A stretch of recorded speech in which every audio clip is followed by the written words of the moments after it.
Oh my gosh, they say you're the internet. You don't look like the internet to me, Los Angeles. The internet looks like thousands of the most beautiful human beings I have ever seen. Really, look around you, look around. Oh my gosh, this is incredible. We're about to close out Q3, and we've got some news for the world. Because they're looking up, they're saying, hey, Andrew Yang, his campaign, really interesting, raised $2.8 million in Q2. We're about to blow that figure out of the water. We raised $2 million in the last week alone. People are waking up to the fact that this campaign has the clearest vision for the country. That we can solve the problems that got Donald Trump into office in the first place. Am I right, Los Angeles?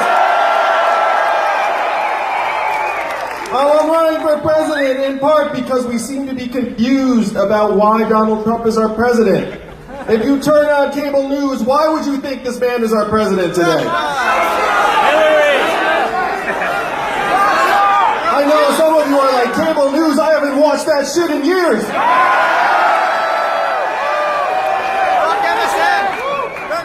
But for the Americans who still watch cable news, what they get is a cocktail, a mixture of Russia, racism, Facebook, the FBI, Hillary Clinton, emails, all mixed together into this nasty cocktail.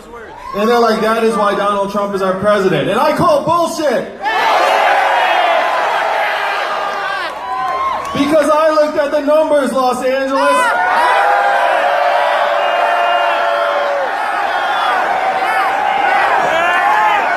That's right, I did some fucking math.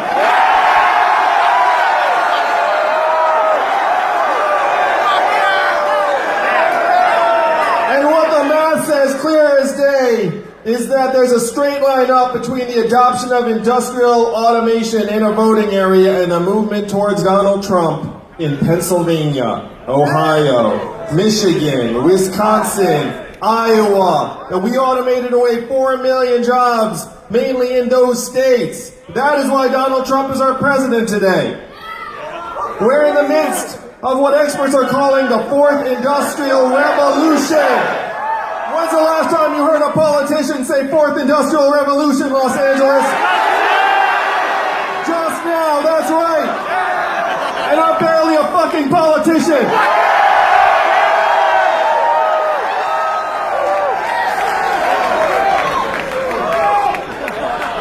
Donald Trump is not the cause of all of our problems, much as the talking heads like to act like that's so. He is a symptom, he's a manifestation of this economic transformation that we're in the midst of. It started with manufacturing and now it's gathering steam. How many of you noticed stores closing where you live in Los Angeles? And why are those stores closing? That's right, Amazon's like a giant black hole sucking up $20 billion in business every single year. And how much did Amazon pay in taxes last year?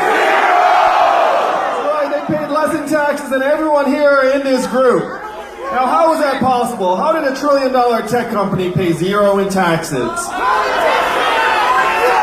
I'm going to say that is not their fault, that is our fault.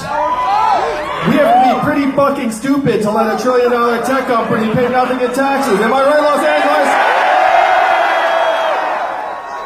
So here's the math. 20 billion out. Zero back in. 30% of America's stores and malls close, and the most common job in much of the country is working as a retail clerk or cashier.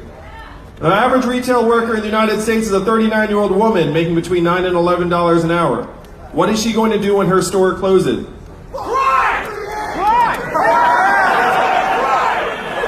Fred says she's going to cry.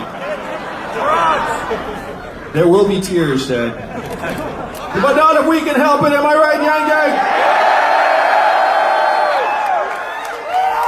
How many of you noticed self-serve kiosks popping up in fast food restaurants? Not the In-N-Out, I'm happy to say. Yeah. Yeah, start human. But McDonald's is rolling out self-serve kiosks in every location in the United States by 2021. What is that going to mean for the hundreds of thousands of Americans who work in food service and food preparation? When you call a big company, you get the customer service line. What do, Los Angeles? You dial 000, say human, human, human until you get someone on the line. Am I right? But in 2 or 3 short years, the software is going to sound like this. Hey, Andrew, how's it going? What can I do for you? It's going to be efficient, delightful, a little bit sexy, apparently. What is that going to mean for the 2.5 million Americans who work at call centers right now making $14 an hour? More tears. These are the trends that are shaping American life today. They're kicking more and more Americans to the curb. I'm going to talk a little bit about most common job in 29 states, driving a truck. How many of you all know a truck driver here in California? There are 3.5 million truckers in this country, and my friends right here in California are working on trucks that can drive themselves.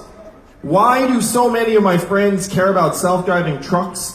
For the most American of reasons, the money. $168 billion a year in cost savings from automating away truck driving jobs. They tell me they're 98% of the way there. What is that going to mean for the 3.5 million truckers in this country and the 7 million Americans who work at truck stops, motels, diners, and retail establishments that need the truckers to get out and have a meal? So my first move, when I dug through the math,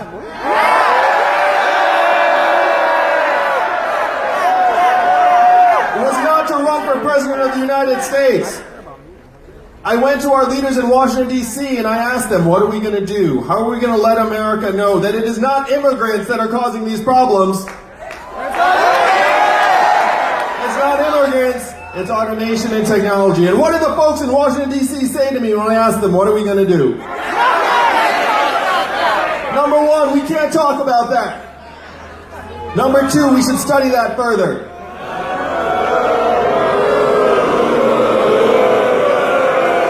Apparently you don't like to study, Los Angeles. And number three, we have to educate and retrain all Americans for the jobs of the future. And I said, hey, that sounds really responsible, but I looked at the studies, I did the math. Do you all know how effective government-funded retraining programs were for the manufacturing workers in the Midwest? 0 to 15%. That's right, gang. That's a fail. That's a fail by any curve. Well, the fail chant. That's a new one.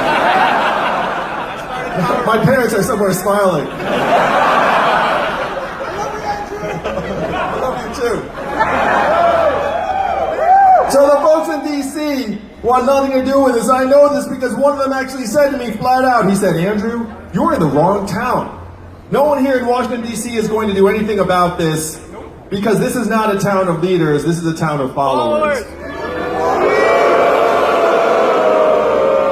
And he said to me, in order for us to do anything about it, you're going to have to create a wave in other parts of the country and bring that wave crashing down on our heads here in D.C. I said, challenge accepted, Los Angeles. This is that wave. We are that wave. I'm going to go back to D.C. atop that wave. And they are not going to know what hit them. Am I right?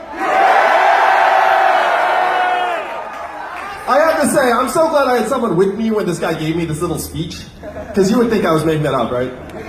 You would think that's some movie supervillain type speech. It turns out it was a DC lobbyist type speech. And they are very much the same thing. So that is